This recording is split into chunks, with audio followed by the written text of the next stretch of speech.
Ako si Ramon, isang matandang street sweeper sa araw-araw na pagwawalis ko ng kalsada sa tabi ng palengke. Maraming beses ko nang naramdaman na hindi lang alikabok at basura ang binubura ko sa mga daanan.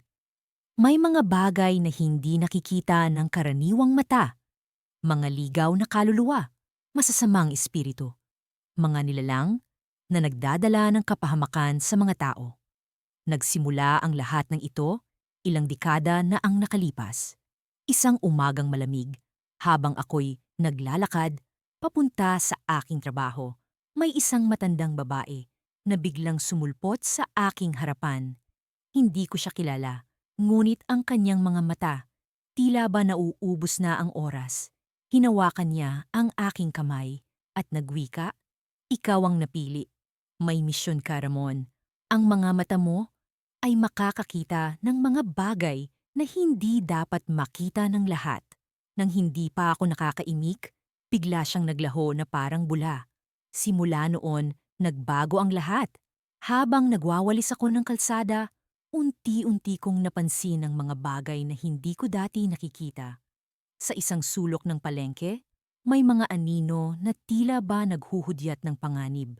Sa mga oras na ang karamihan ay abala sa kanilang pamimili, ako'y abala sa pagmasid at pag-iwas sa mga ito.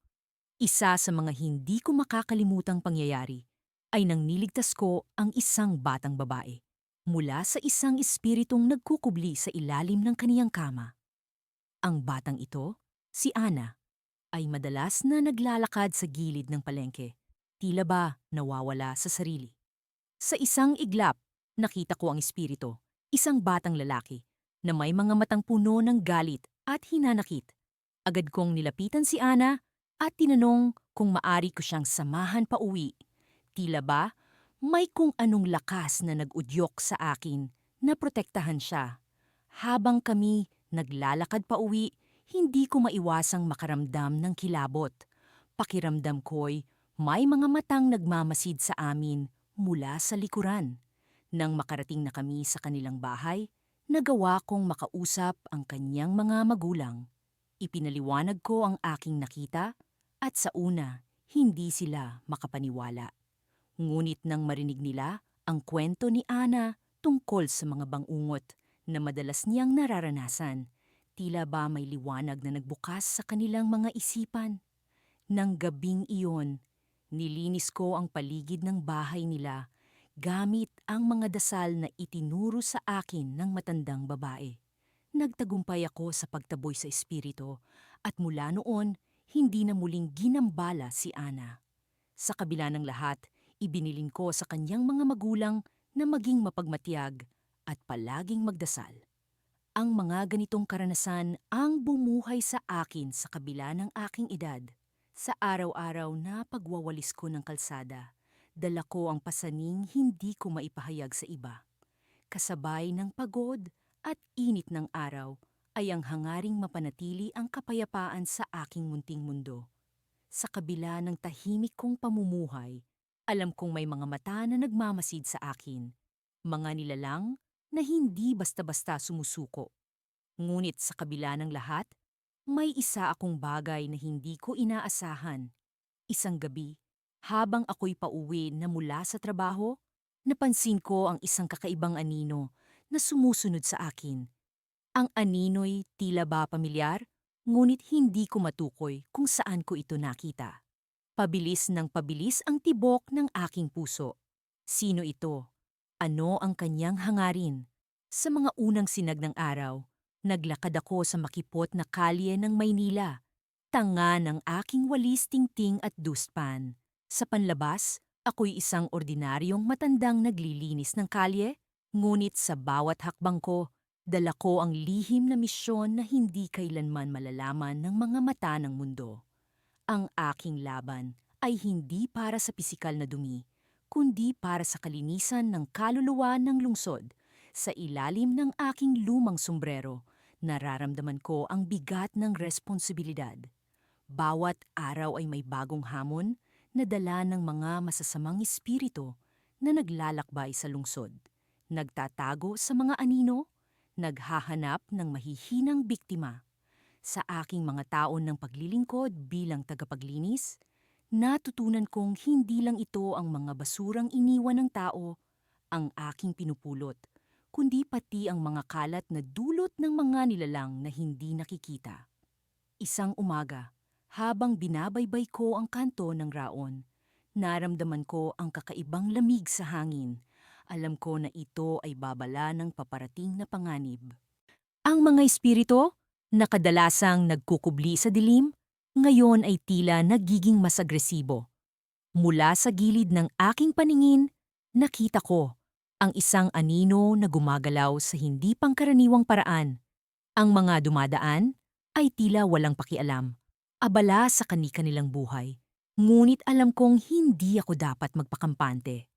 Nagpanggap akong abala sa aking paglilinis, ngunit talagang binabantayan ko ang bawat galaw ng anino. Hanggang sa ito'y lumapit sa isang batang naglalakad mag-isa. Ang batang ito, na may daladalang bag, ay walang kamalay-malay sa panganib na nagbabadya. Alam kong kailangan kong kumilos bago mahuli ang lahat. Sa isang mabilis na hakbang, inilabas ko ang aking panangga, isang lumang medalyon na may ukit ng sinaunang dasal, na palihim kong dala sa bulsa ng aking suot na jacket. Sa aking bulong, sinimulan ko ang pagbigkas ng dasal na naglalaman ng mga sinaunang salita, ang mga panalangin na nagtataboy sa kasamaan. Ang anino, na tila nagiging mas malakas at mas matalas, ay biglang huminto. Alam kong nararamdaman nito ang kapangyarihan ng aking panangga. Ang hangin ay tila tumigil, at ang paligid ay nagkaroon ng kakaibang ingay, isang tunog ng paglaban sa pagitan ng liwanag at dilim. Ang batang naglalakad ay biglang natigilan, tila nararamdaman ang kakaibang presensya. Ngunit sa isang iglap, naramdaman ko ang pag-atake ng espiritu sa aking direksyon. Mabilis kong iniwasan ang pag-atake gamit ang aking walis tingting bilang pansamantalang sandata. Ang mga taong naglalakad ay walang kaalam-alam sa labanang nagaganap sa kanilang paligid. Ngunit ako'y handa, sanay sa ganitong uri ng laban. Hindi ko alam kung saan ko nakuha ang tapang na ito, ngunit alam kong kailangan kong ipagtanggol ang inosenteng bata. Sa isang huling pagsisikap, itinulak ko ang aking panangga patungo sa espiritu. Ang anino ay nagpalit anyo, nagmistulang ulap ng usok bago tuluyang naglaho. Ang kapaligiran ay bumalik sa normal, ang lamig ng hangin ay nawala, at ang bata ay nagpatuloy sa kanyang paglalakad, hindi alam ang panganib na kanyang nalampasan. Napabuntong hininga ako, alam kong ang laban na iyon ay isa lamang sa marami pang darating. Habang ako'y nagpatuloy sa aking paglilinis, naramdaman ko ang pagod ng aking katawan. Ngunit ang aking espiritu ay puno ng kasiyahan. Ang araw ay umabot na sa kalagitnaan, at ang mga tao ay nagpatuloy sa kanilang pang-araw-araw na buhay. Hindi alam ang mga lihim na laban na nagaganap sa kanilang paligid. Ngunit sa dulo ng kalsada, sa gilid ng aking paningin, may kakaibang bagay na nagpakita. Isang nilalang, mas malaki at mas malakas kaysa sa dati kong nakaharap. Nakatayo ito sa dulo ng kalye, nakatingin sa akin ng may matinding galit. Alam kong ito'y isa na namang pagsubok, isa na namang laban na kailangan kong harapin. Muli kong hinigpitan ng aking hawak sa walis tingting at medalyo, naghahanda sa susunod na pag-atake. Sa pagkakataong ito, hindi ko alam kung kakayanin ko pa. Ngunit sa puso ko, alam kong hindi ako nag-iisa.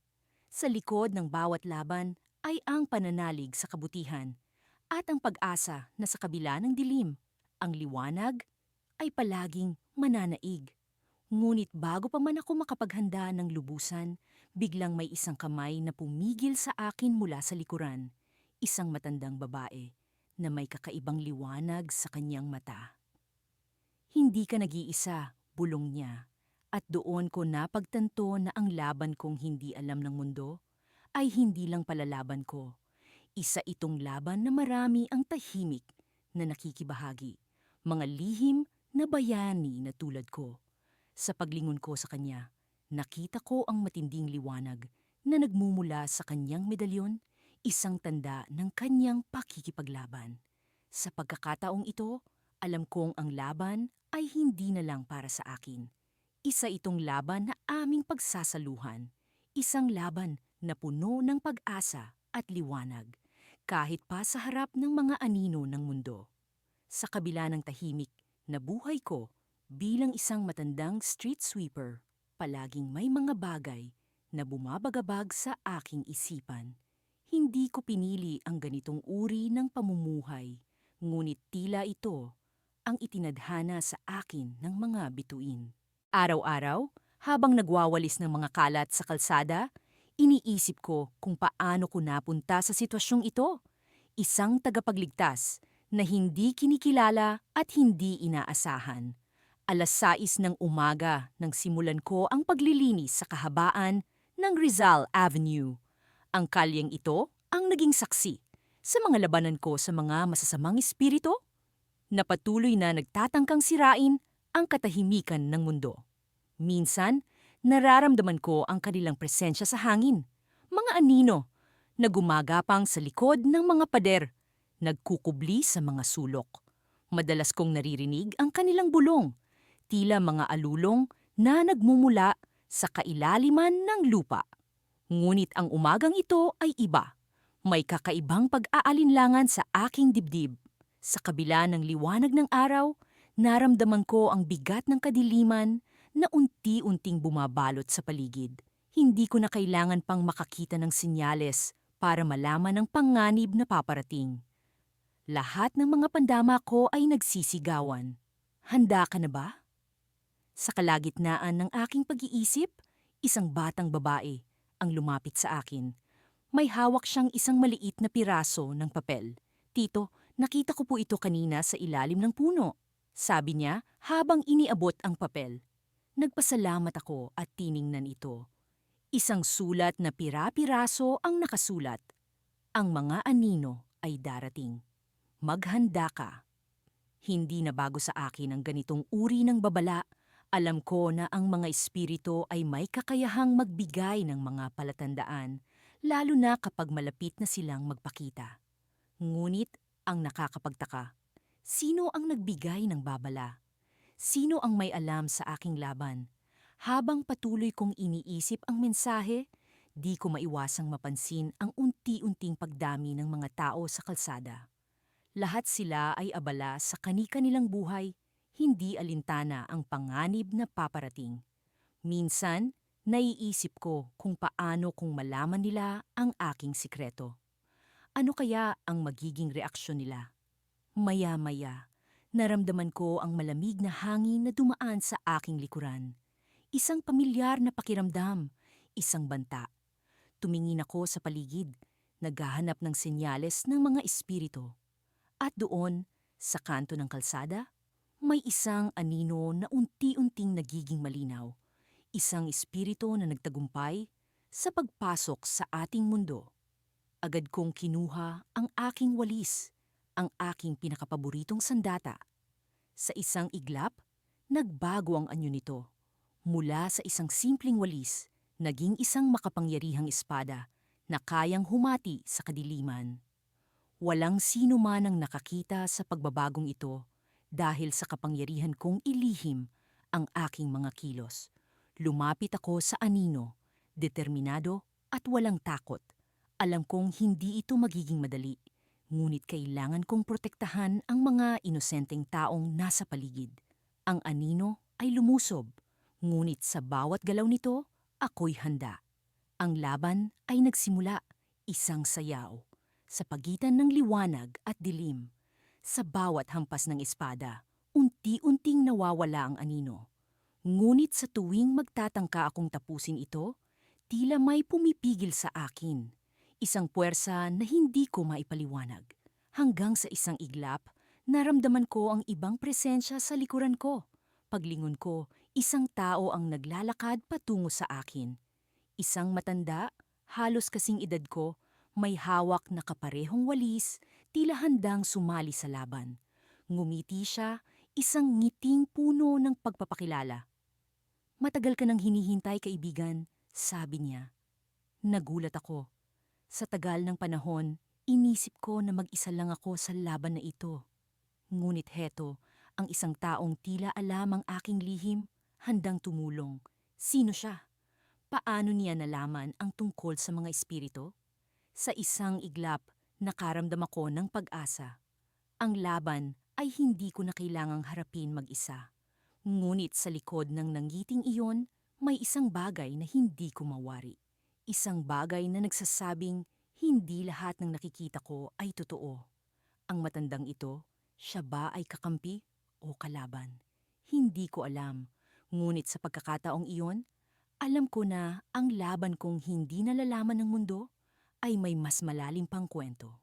Isa itong simula ng isang mas malaking labanan, hindi lamang laban sa mga espiritu, kundi sa mga lihim na unti-unting lumilitaw. Sa bawat hakbang, kailangan kong maging handa, hindi lamang para sa mga anino, kundi sa katotohanang maaring mas masakit kaysa sa labanang kinakaharap ko. Sa bawat araw na lumilipas, lumalalim ang aking pagkakaunawa sa mundo na hindi nakikita ng karamihan. Sa kabila ng tila payak kong pamumuhay bilang isang matandang street sweeper, may mga lihim akong binabantayan. Mga espiritong ligaw na patuloy kong nilalabanan sa katahimikan ng gabi. Minsan, sa gitna ng pagtahak ko sa madilim na kalsada, nararamdaman kong parang nakatingin sa akin ang buong sansinukob. Tila ba pinagmamasdan ang bawat galaw ko at hinihintay ang aking susunod na hakbang. Isang gabi, habang abala ako sa pagwawalis ng mga tuyong dahon sa gilid ng isang bakanting lote, naramdaman ko ang bigat ng hangin. Nagsimula itong lumamig at tila may nagmamasid sa akin mula sa dilim. Alam kong muli na naman akong sinusubok ng mga espiritu. Ngunit sa kabila ng takot na bumalot sa akin, nanatili akong kalmado. Sa kabila ng lahat, alam kong hindi ako nag-iisa. Ang mga alaala ng aking nakaraan, ng mga taong minsang naging bahagi ng aking buhay, ang nagbibigay sa akin ng lakas. Marahan kong inilabas ang aking maliit na bote ng asin mula sa bulsa ng aking kupas na pantalon. Isang simpleng bagay, ngunit ito ang aking sandata. Laban sa mga masasamang nilalang na nagtatangkang lumusob. Sa bawat pagdampi ng asin sa lupa, tila lumiliwanag ang paligid at naririnig ko ang mga pag-ungol ng mga espiritong nasasaktan. Ngunit may kakaiba sa gabing iyon. Ang mga espiritu'y tila mas malakas, mas mabagsik kaysa dati. Nagsimula silang magpakita. Mga anino na parang usok na bumabalot sa akin. Alam kong hindi ko sila kayang labanan ng mag-isa. Nagsimula akong magdasal, hinihiling ang gabay ng mga natutulog na kaluluwa ng mga bantay na hindi ko pa nakikita. At sa gitna ng aking pagdarasal, naramdaman ko ang init sa aking dibdib. Isang matinding liwanag ang nagmumula sa akin, tila isang kalasag na hindi ko inaasahan. Sa bawat hakbang ng mga espiritu'y tila unti-unting silang natutunaw sa liwanag na iyon. Ngunit parang may kulang. Isang boses ang narinig ko, isang boses na pamilyar, ngunit matagal nang hindi ko naririnig. Juan, tawag nito, hindi mo ito laban mag-isa. Bigla akong napalingon at sa aking harapan ay nakita ko si Lolo Pedro, ang aking yumaong tagapagturo at matalik na kaibigan. Hindi ko maintindihan kung paano siya naroon, ngunit alam kong hindi ito panaginip. Lolo? Bulong ko. Anong ginagawa mo rito? Ngumiti siya, ang ngiti na punong-puno ng pag-asa at tapang. Hindi mo kailangang mag-isa, Juan. Nandito kami para sa'yo, sabi niya habang unti-unting umusbong ang iba pang mga anyo sa tabi niya. Mga kaluluwa ng mga bayaning naglingkod bago pa man ako. Ang presensya nila'y nagbigay sa akin ng kakaibang lakas. Ang mga espiritu'y nagsimulang umatras, tila natatakot sa kapangyarihang taglay ng aming samahan. Ngunit sa kabila ng tagumpay na iyon, naramdaman ko ang kakaibang kilabot. May kung anong hindi tama. Lolo, bakit ngayon mo lang ako nilapitan? Tanong ko, puno ng pag-alinlangan. Hindi lahat ng laban ay kayang lutasin ng isang tao lamang. Tugon niya. At may mga lihim na hindi pa oras para malaman. Bago pa ako makapagtanong, ang paligid ay tila nagbago. Ang liwanag ay naging mas maliwanag. At naramdaman ko ang paglipas ng oras sa isang kisap mata. Nang bumalik ang lahat sa dati, wala na si Lolo Pedro at ang mga kaluluwang kasama niya. Ako'y nag-iisa na muli, ngunit may kakaibang pagbabago sa aking kalooban. May iniwan silang mensahe, isang pahiwatig na dapat kong tuklasin. Hindi ko pa alam ang buong kwento, ngunit isang bagay ang malinaw. Hindi ito ang huling laban ko. At habang patuloy akong naglalakad sa madilim na kalsada, dala ko ang bagong pag-asa at ang tanong na naglalaro sa aking isipan. Ano pa ang hindi ko na nalalaman sa mundong ito? Sa aking paglalakbay pa uwi, naramdaman ko ang malamig na simoy ng hangin, ngunit sa kabila nito'y isang init mula sa loob ang nagbigay sa akin ng kapanatagan. Marahil hindi ko pa nakikita ang buong larawan, ngunit alam kong hindi ako nag-iisa. At sa bawat hakbang, ang boses ni Lolo Pedro ay nananatiling gabay sa aking puso. Patuloy na binubulong ang mga salitang, hindi mo ito laban mag-isa. Ang gabi ay tila may sariling buhay sa mga lansangan ng Maynila. Sa gitna ng mga kumikislap na ilaw ng mga poste, ang mga anino ay nagtatago ng kanilang sariling mga lihim. Ako, si Mang Ramon, isang matandang street sweeper, ay tahimik na naglalakad sa kahabaan ng avenida. Sa mga mata ng lahat, isa lamang akong ordinaryong tagalinis ng kalsada. Ngunit sa likod ng bawat kumpas ng aking walis ay isang laban na hindi na alaman ng mundo. Habang ang mga tao ay abala sa kanilang mga buhay, ako'y naglalakad sa gilid ng kalsada. Tila walang kamalay-malay na pinapanood ang mga kaluluwa ng syudad. Ngunit sa bawat pagdungaw ng buwan, ang mga pangitain ay nagiging mas malinaw. Sa gabi, ang mga masasamang espiritu ay nagsisimulang magpakita, umaasa nang pumasok sa ating mundo. Sila'y mga nilalang na hindi basta-basta nakikita ng karaniwang mata, ngunit sa akin, sila'y mga anyo ng kadiliman na kailangan pigilan. Nagsimula ang lahat nang ako'y makatanggap ng isang kakaibang regalo mula sa isang matandang albularyo sa aming probinsya. Isang anting-anting na tila nagbigay sa akin ng kakayahang makakita ng higit pa sa natural. Mula noon, ang aking simpleng buhay ay nagbago. Tuwing gabi ay nagiging tagapagtanggol ako ng mga inosenteng kaluluwa laban sa mga nilalang na naghahangad na maghasik ng lagim. Subalit, sa gabing ito, may kung anong kakaiba. Ang hangin ay tila mas malamig at ang paligid ay mas tahimik kaysa sa dati. Habang pinupunasan ko ang alikabok sa aking lumang sombrero, nakaramdam ako ng kaluskos sa likuran. Agad akong napahinto at siniyasat ang paligid. Sa gilid ng aking paningin, may nakita akong anino na kumikilos sa pagitan ng mga kotse. Isang anyo na hindi ko pa nakikita noon. Anong klaseng nilalang ito? Tanong ko sa sarili habang dahan-dahang lumalapit sa pinanggalingan ng tunog. Ang nilalang ay tila isang anyo ng usok na patuloy na nagbabago ang hugis. Nang lumapit ako, bigla itong nag-iba ng anyo. Naging isang malaking aso na may naglalagablab na mga mata. Mabilis kong dinukot ang anting-anting mula sa aking bulsa. Sa paghawak ko rito, naramdaman ko ang init na nagmumula sa liwanag nito.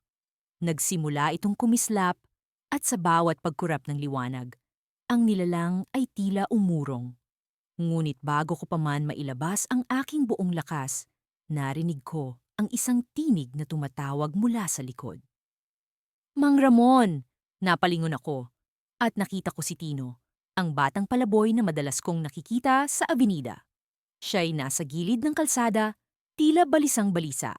Sa kanyang mga mata, ay may takot na hindi ko pa nakita dati. Bakit, Tino? May nangyari ba? Tanong ko habang pilit na hindi ipinapakita ang kaba sa aking boses. Hindi ko alam kung paano ko sasabihin, pero may mga tao sa plaza na naghahanap sa'yo. Sinasabi nilang may kailangan kang makita. Naguguluhan man, alam kong hindi ko maaaring baliwalain ang babala ni Tino. Ngunit sa likod ng aking isipan, ang tanong ay patuloy na bumubulong. Sino ang mga taong ito? At bakit nila ako hinahanap? Habang naglalakad kami ni Tino patungo sa plaza, ang paligid ay tila nagbago. Ang mga ilaw ng syudad ay tila nagdilim. At ang lamig ng hangin ay nagdala ng kakaibang pakiramdam ng pangamba. Nang makarating kami, isang grupo ng mga tao ang nakatayo sa gitna. Sila'y nakasuot ng itim. At sa kanilang mga mukha ay hindi ko mabasa kung sila'y mga kaaway o kaibigan. Isa sa kanila ang lumapit at nagsalita. Mang Ramon, kami ay mula sa orden ng mga tagapangalaga. Matagal ka na naming hinahanap. Sa aking pagkagulat, napaatras ako. Bakit ninyo ako hinahanap? Tanong ko, sinisigurong mahigpit ang pagkakahawak ko sa anting-anting. May isang malaking panganib na paparating. Ang nilalang na nakita mo kanina ay sadyang pinakawalan upang makuha ang iyong atensyon. Kailangan namin ang iyong tulong upang pigilan ito. Sa mga oras na iyon, ang aking mundo ay tila nagbago. Ang tahimik kong laban ay hindi na palalihim. Ngunit bago ko pa man magdesisyon kung sasama ako sa kanila, isang malakas na kalabog ang narinig mula sa likuran. Ang lupa ay tila yumanig at ang mga ilaw ay nagpatay-sindi. Napalingon kami ni Tino at nakita namin ang isang malaking bitak sa lupa. Mula rito, unti-unting lumalabas ang isang nilalang na tila mula sa ibang mundo. Ang kanyang anyo ay hindi maipaliwanag ng mga salita, ngunit sapat na ang kanyang presensya upang maparalisa kami sa takot. At sa mga sandaling iyon, natanto ko na ang laban ko ay hindi na lamang para sa akin, kundi para sa buong mundo. Ngunit handa na ba akong harapin ang mas malaking panganib na ito?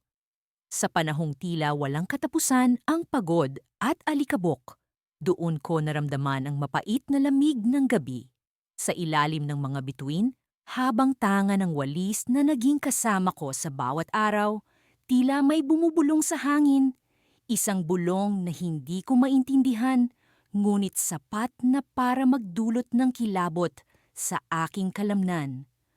Ang mga anino sa paligid ay tila gumagalaw, at ang bawat hakbang ko'y nagiging mas mabigat sa kabila ng katahimikan ng kalsada. Hindi nagtagal, naramdaman kong hindi ako nag-iisa. Sa bawat pag-ikot ng oras, ang mga mata ko'y dahan-dahang nasanay sa dilim, at sa harap ng aking mga matay lumitaw ang isang anyo, isang espiritu na may mga matang tila naglalagablab. Hindi ko man makita ng buong linaw, dama ko ang kanyang presensya. At ito'y nagbigay sa akin ng kakaibang tapang na hindi ko inaasahan. Matagal na kitang inaabangan, wika ng espiritu sa malamig na tinig. Hindi ko alam kung paano ko siya sasagutin. Ako'y isang simpleng matandang street sweeper lamang, ngunit nararamdaman kong may bahagi sa akin na handang lumaban. Hindi ko alam kung saan nagmumula ang tapang na ito. Marahil ito'y mula sa mga tao ng pagtahak sa parehong kalsada, o baka naman ito'y likas na sa akin na hindi ko lang nabatid. Nagsimula ang labanang hindi ko inasahan. Ang mga kamay kong sanay sa walis ay tila nagkaroon ng kakaibang lakas. Sa bawat galaw ko, tila may liwanag na bumabalot sa akin, naglalaban sa dilim na bumabalot sa espiritu.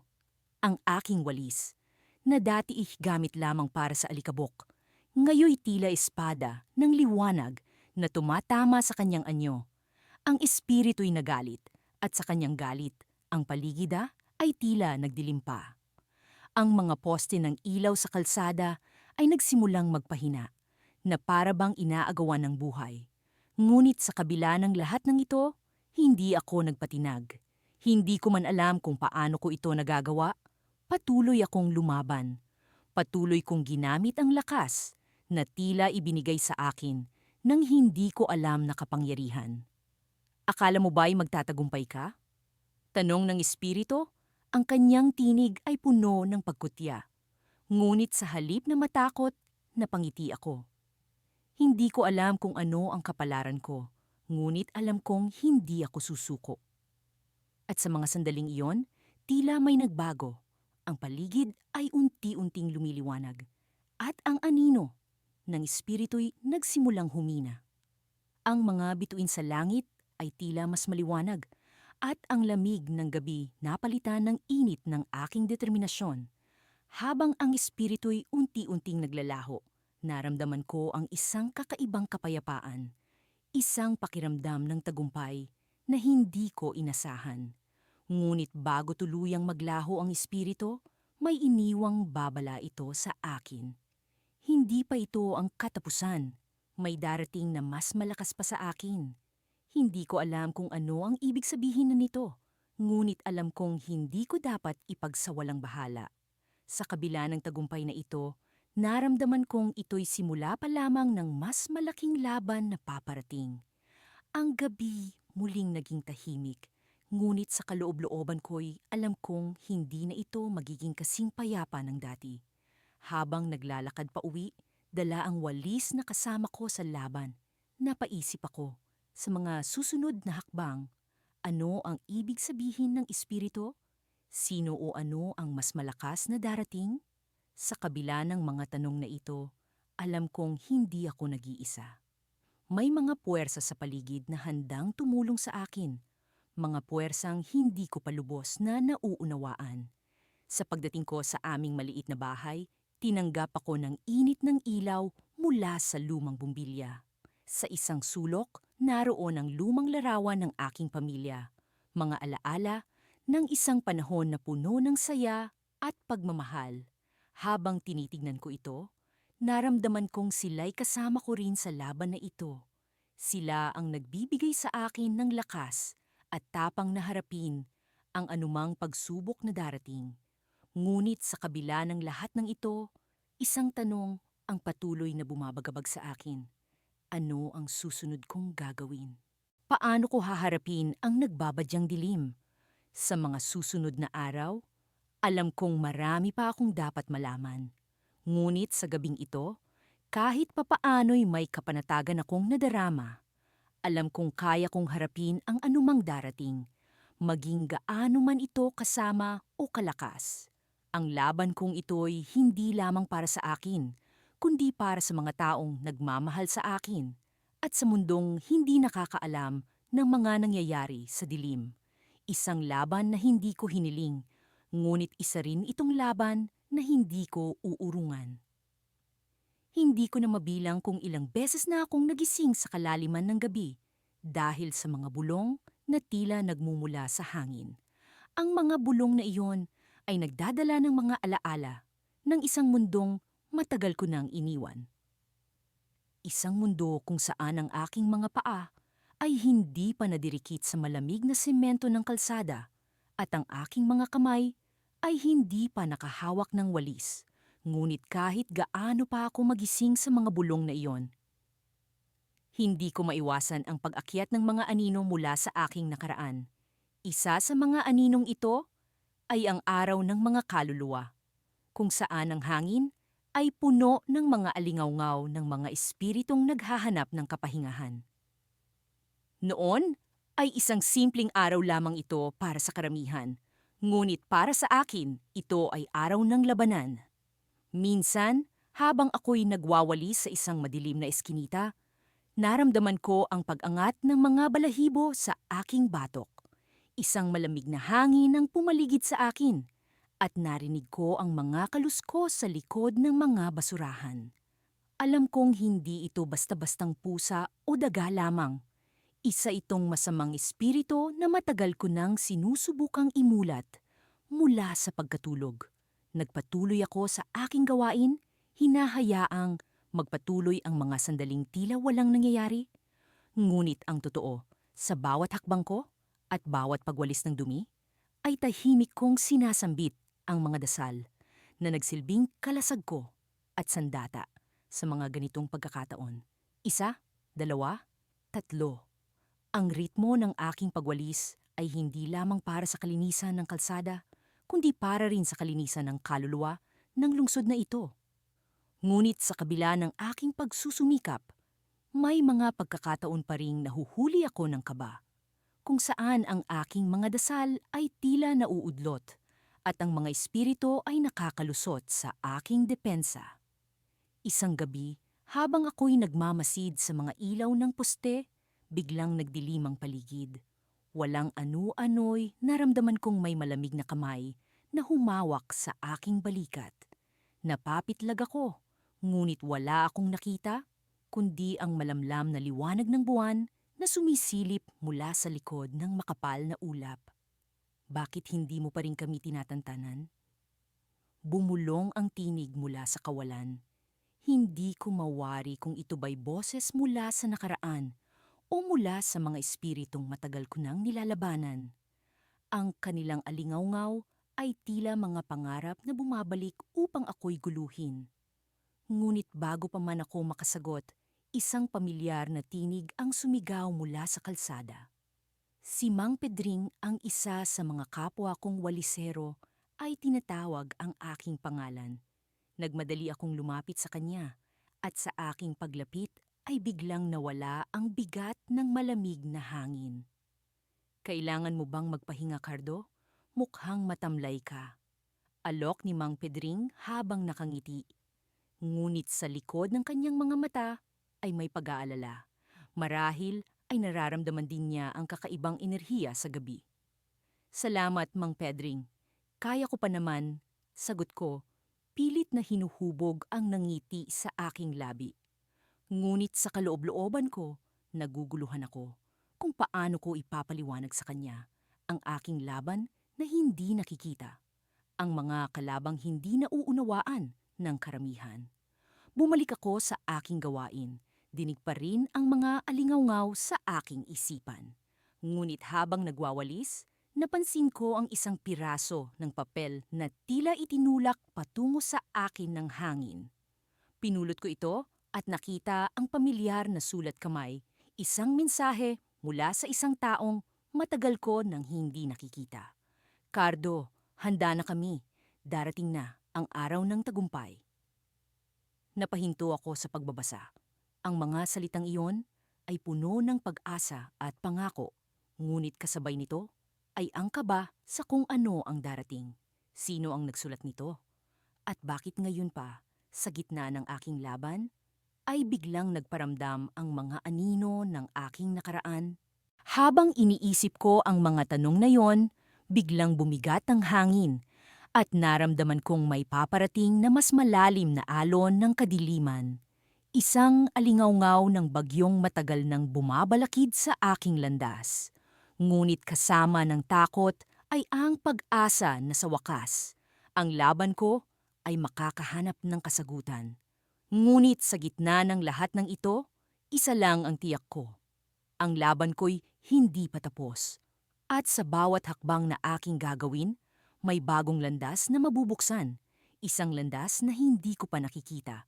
Ngunit alam kong naroroon, naghihintay. Sa paglipas ng mga araw, unti-unti kong naramdaman ang bigat ng responsibilidad na dala ng aking lihim na tungkulin. Ang mga lansangan ng bayan, na tila ordinaryo sa paningin ng karamihan, ay naging mistulang larangan ng digmaan sa pagitan ng liwanag at dilim. Ang masang araw, habang ako'y nagwawali sa gilid ng kalsada, ay tila isang tahimik na senaryo ng aking personal na laban. Sa likod ng bawat hakbang, may mga espiritong nagtatago, nagmamasid, at handang maghasik ng lagim. Hindi ko alam kung paano ako napili para sa gawaing ito. Ako'y isang simpleng matanda lamang na ang tanging hangarin ay magkaroon ng katahimikan sa aking pagreretiro.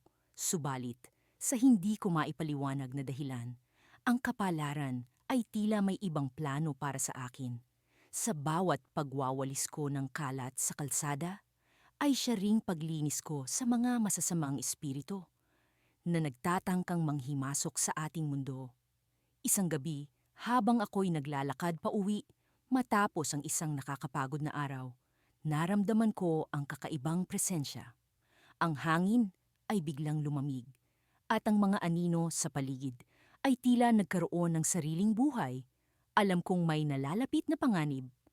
Sa bawat hakbang ko ay naririnig ko ang pagbulong ng mga espiritu, ang kanilang mga babala, na puno ng puot at galit. Matanda, hindi mo kami matatakasan. Ang sabi ng isang tinig na tila nagmumula sa likod ng bawat puno. Hindi ako natakot. Sa halip, ako'y nagpatuloy sa paglakad. Pinalalakas ang aking loob. Alam kong ang mga espiritong ito ay wala ng ibang hangarin, kundi ang sirain ang katahimikan ng bayan. At sa likod ng aking simpleng anyo, ako'y may kakayahang labanan sila. Habang papalapit ako sa isang madilim na eskinita, biglang lumitaw ang isang grupo ng mga espiritu. Ang kanilang anyo ay mistulang mga usok na naglalakbay sa hangin, ang kanilang mga mata ay nagliliyab sa galit. Alam kong ito ang oras ng pakikipagtunggali. Ngayon na ang panahon, matanda. Sabi ng isa sa kanila, ang boses nito'y puno ng paghamon. Isang matinding enerhiya ang bumalot sa akin. Ang enerhiyang palaging kasama ko sa tuwing haharap ako sa ganitong sitwasyon.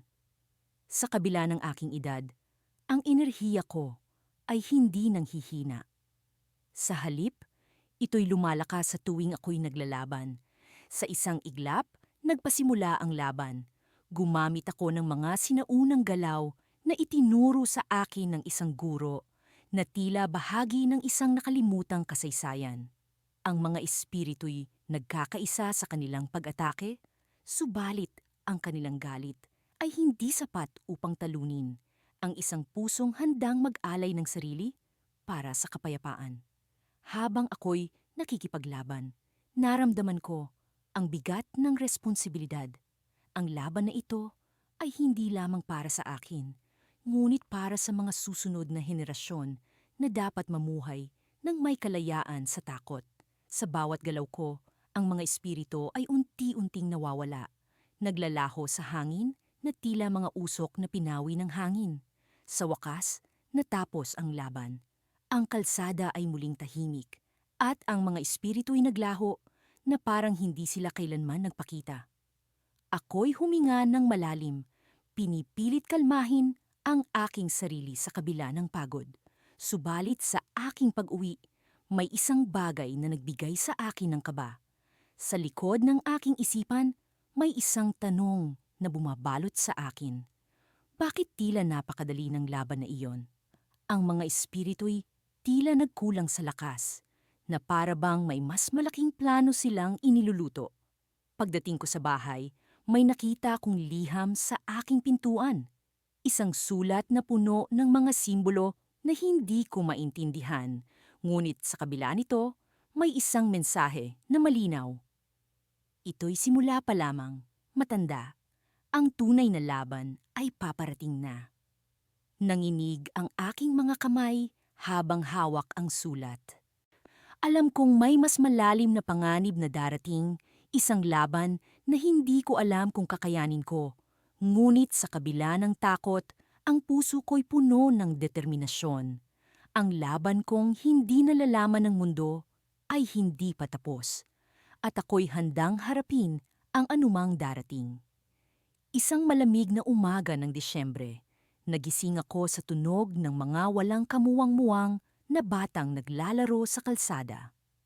Sa kabila ng aking pagkabagod, bumangon ako mula sa makalumang papag na siya kong pahingahan sa tuwing natatapos ang aking tahimik ngunit mapanganib na misyon.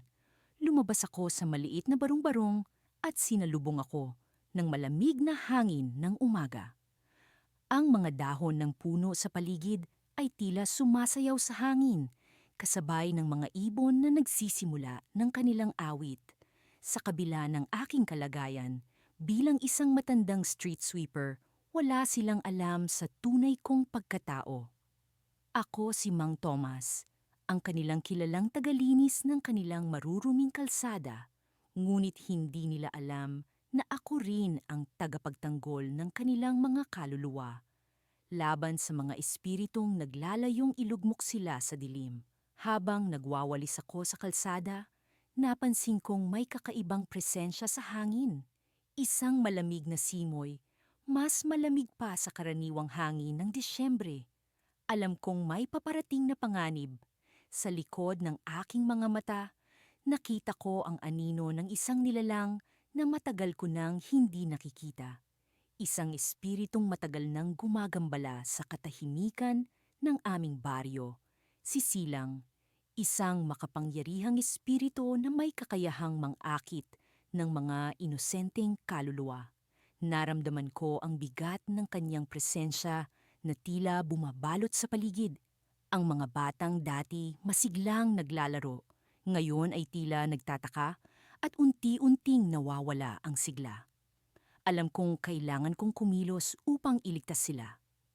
Mabilis kong kinuha ang aking lumang walis tingting, hindi lamang basta walis, kundi isa ring sagisag ng aking kapangyarihang nagmula sa mga sinaunang paniniwala ng aking mga ninuno. Bawat pagwawalis ko sa kalsada ay naglalabas ng liwanag na hindi nakikita ng ordinaryong mata. Ang liwanag na ito ang aking sandata laban sa mga masamang espiritu. Habang naglilinis, binubulong ko ang mga sinaunang dasal na itinuro sa akin ng aking lolo. Dasal na nagtataboy sa mga nilalang na tulad ni Silang. Ngunit sa araw na ito, tila mas makapangyarihan siya. Sa bawat hakbang ko, nararamdaman ko ang kanyang pagtutol. Di nagtagal, nakita ko ang isang batang babae na tila nahuhulog sa kanyang bitag. Si Liza, 10 taong gulang, at ang kanyang mga matay tila nawawala sa sariling diwa. Agad kong nilapitan si Liza at sa isang iglap, hinawakan ko ang kanyang mga kamay. Ang kanyang mga matay nagbalik sa normal, ngunit naramdaman ko ang puot ni Silang na tila bumabalot sa amin. Mag-ingat ka, Mang Tomas. Bulong ni Silang sa hangin, hindi mo ako matatalo. Ngunit hindi ako natakot. Alam kong hindi niya ako kayang talunin basta-basta. Sa likod ng aking karanasan at edad, alam kong ang laban na ito ay hindi pisikal, kundi espiritual. Ang aking paniniwala at panalangin ang aking sandata. Habang patuloy akong nagwawalis, nararamdaman kong unti-unting bumabalik ang sigla ng mga bata. Ang mga anino ni Silang ay nawawala sa paligid. Ngunit alam kong hindi pa ito tapos. Sa aking pagod na katawan, alam kong kailangan kong magpahinga. Ngunit isang bahagi ng aking isip ang patuloy na nagbabantay. Habang papalubog ang araw, nagpasya akong maglakad sa ilog kung saan madalas kong nararamdaman ang presensya ni Silang. Sa aking paglalakad, nararamdaman kong may kakaibang enerhiyang bumabalot sa akin. Ang ilog ay tila mas tahimik kaysa dati. Masyadong tahimik. Sa aking pagdating sa Pampang, nakita ko ang isang matandang puno na dati puno ng sigla. Ngayon ay tila nalalanta at sa paligid nito'y may mga maliliit na bato na may kakaibang ukit. Alam kong narito si Silang. Mabilis kong inilabas ang isang maliit na bote mula sa aking bulsa. Naglalaman ng banal na tubig na huli kong nakuha mula sa isang sagradong lugar sa bundok. Habang binubuhos ko ang tubig sa paligid ng puno, naramdaman kong ang hangin ay biglang bumigat. Sa isang iglap, naramdaman ko ang presensya ni Silang na tila bumabalot sa akin. Mas malakas, mas mapanganib. Akala mo ba'y kaya mo akong talunin, Mang Tomas? Bulong niya sa hangin. Ako ang nagmamay-ari ng lugar na ito. Ngunit bago ako makasagot, isang kakaibang pangyayari ang naganap. Ang tubig na aking ibinuhos ay biglang nagliwanag at ang mga bato sa paligid ay nagsimulang magbago ng anyo. Ang mga ukit sa mga bato ay biglang kumislap at naramdaman kong may ibang presensya na dumating. Isang presensya na mas malakas kay Silang, Isang presensya na tila nagmula sa kalangitan. Sa likod ng aking isipan, alam kong may dumating na tulong na hindi ko inaasahan. Ngunit sino ito? Ano ang kanyang layunin? Habang ang gabi bumabalot sa paligid, iniwan ako ng isang tanong na bumabagabag sa aking kaisipan. Sino ang bagong presensya na ito at paano ko siya makakasama sa susunod na laban? Sa kabila ng liwanag ng umaga, nararamdaman ko ang bigat ng araw na darating. Ang bawat hakbang ng aking walis sa kalsada ay tila sinasabayan ng mga patingin ng mga tao, mga mata, na hindi nakakakita sa tunay na labanang nagaganap. Sa kanilang mga mata, isa lamang akong matandang street sweeper na tahimik na nagtatrabaho. Ngunit sa likod ng bawat paggalaw ay ang aking tahimik na pakikibaka laban sa mga masasamang espiritu na patuloy na sumusubok wasakin ang ating mundo. Sa mga nakaraang gabi, ang mga espiritu ay nagiging mas malakas. Ang mga bulong ng kanilang mga plano ay dumadaan sa hangin. Hindi naririnig ng iba, ngunit malinaw sa akin. Ang bawat paslit na dumadaan sa kalsada, ang bawat usok ng sasakyan ay tila nagbibigay ng buhay sa kanilang mga porma. Subalit, sa kabila ng kanilang kasamaan, alam kong taglay ko ang kapangyarihang hindi nila basta-basta mapagwawagian. Bata pa lamang ako, natutunan kong makipag-usap sa mga kaluluwa sa tabi ng ilog ng aming nayon.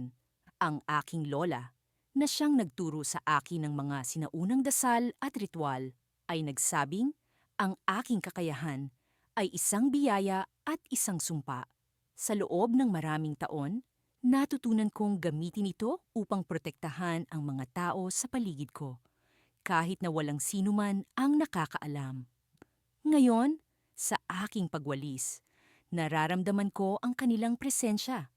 Isang malamig na hangin ang dumaan, tila may daladalang mga bulong na naglalaman ng kanilang mga galit. Alam kong hindi ako pwedeng magpakita ng takot. Ang takot ay nagpapalakas sa kanila. Sa isang sulok ng aking isipan, iniisip ko ang mga hakbang na dapat kong gawin upang mapanatili ang kapayapaan sa lugar na ito. Sa kabila ng aking edad, ang aking katawan ay puno ng lakas tuwing nararamdaman ko ang panganib. Ang aking mga mata, kahit na tila pagod sa labas, ay nagliliwanag. Sa tuwing kailangan kong harapin ang mga kalaban. Habang patuloy akong nagwawalis, nararamdaman ko ang isang kakaibang presensya. Hindi ito tulad ng dati. Ang espiritu ay tila mas malakas, mas matindi, at mas mapanganib. Sa likod ng isang gusali, naramdaman ko ang kanilang paglapit. Isang grupo ng mga espiritu, nagkakaisa upang isakatuparan ang kanilang masamang plano. Wala akong oras para magdalawang isip. Kailangan kong kumilos bago pa man sila makahanap ng biktima. Nilukob ko ang aking sarili ng dasal, ang mga salitang natutunan ko mula sa aking lola na ngayoy aking sandata. Dahan-dahan akong lumapit, tila isang anino, sa gitna ng liwanag ng araw. Ang kanilang paggalaw ay mahina sa simula, ngunit sa paglapit ko, nararamdaman ko ang kanilang pagbigat. Alam kong hindi sila basta-basta susuko, ngunit sa kabila ng kanilang galit, nararamdaman ko ang takot. Takot sa hindi nila maipaliwanag na lakas na taglay ko. Sa isang iglap, isang alingawngaw ng kanilang sigaw ang pumuno sa hangin. Ang kanilang mga porma ay nagsimulang magbago, tila mga ulap na hinipan ng hangin.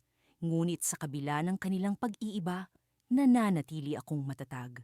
Alam kong kailangan kong gamitin ang lahat ng aking natutunan upang mapanatili ang kapayapaan. Ngunit sa hindi inaasahang pagkakataon, isang tinig ang umalingawngaw mula sa likuran ko. Isang pamilyar na tinig, ngunit hindi ko inaasahan sa ganitong lugar. Matagal na kitang hinahanap, wika ng tinig. Sa likod ng isang puno, isang matandang lalaki ang lumitaw. Ang kanyang mga mata ay puno ng misteryo at kapangyarihan. Hindi ko siya kilala, ngunit sa kanyang presensya, Nararamdaman ko ang isang malalim na koneksyon. Ikaw ang susunod, sabi niya. Ang kanyang tinig ay puno ng katiyakan. Ang labanang ito ay hindi lamang para sa mga espiritu. May mas malalim na digmaan na nagaganap at ikaw ang susi. Sa pagkarinig ko sa kanyang mga salita, isang kakaibang pakiramdam ang bumalot sa akin. Ang kanyang mga salita ay tila palaso na tumama sa aking puso. Nag-iwan ng tanong na hindi ko inaasahan. Sa kabila ng aking pagkataranta, alam kong hindi ito ang oras para mag-isip ng mahabang oras. Ngunit sa kanyang mga mata, naramdaman ko ang isang pahiwatig ng katotohanan na hindi ko palubos na nauunawaan. Ang laban kong hindi nalalaman ng mundo ay tila isa lamang bahagi ng mas malaking digmaan at ako'y nag-iisang tagapagligtas. Habang unti-unting naglalaho ang mga espiritu, ang kanyang mga salita ay nananatiling nakatatak sa aking isipan. Ang labanang ito ay hindi pa tapos at may mga bagay na kailangan kong malaman. Sa kabila ng aking takot, alam kong kailangan kong harapin ang susunod na kabanata ng aking buhay. At sa kanyang mga mata, naramdaman ko ang isang pahiwatig ng gabay na matagal ko nang hinahanap.